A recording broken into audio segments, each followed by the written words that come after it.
Only Love Can Conquer Hate, From Exile to Return, a visual essay on memory, injustice, and healing.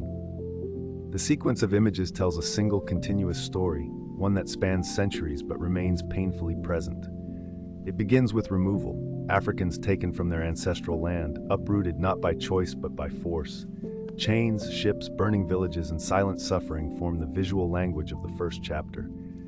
These images are not merely historical recreations. They represent a rupture so deep that its echoes still shape the modern world.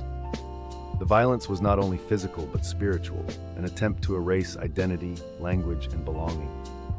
The images of enslavement to feed Babylon expose a brutal truth often softened by history books.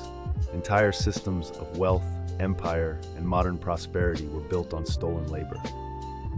The enslaved figures harvesting crops under watchful overseers are not symbolic abstractions. They represent millions whose lives were consumed to sustain economies that denied their humanity. Babylon here is not just a place, it is a system that consumes, exploits, and discards while calling its victims expendable. One of the most haunting images asks a biblical question: how can we sing the Alpha song in a strange land?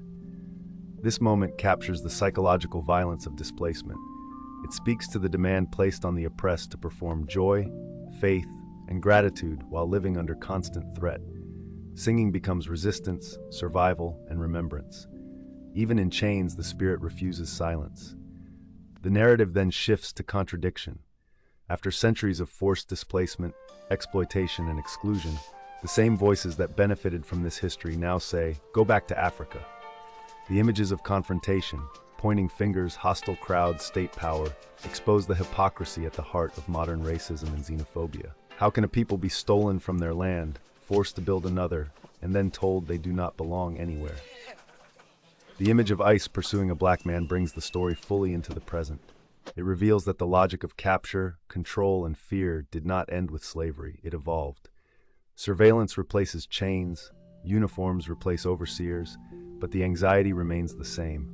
The hunted body becomes a symbol of unresolved history, repeating itself under new names. Yet the story does not end in despair. The final images reclaim agency. "We are going back to the land of our ancestors" is not a threat or retreat, it is a declaration of healing. It represents reconnection, not escape, dignity, not defeat. The return is spiritual as much as physical, a refusal to let history define the future.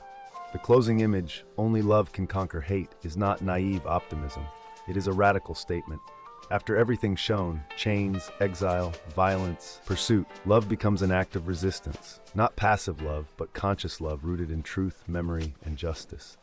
Together, these images form more than art, they form testimony. And testimony demands not denial, but reckoning.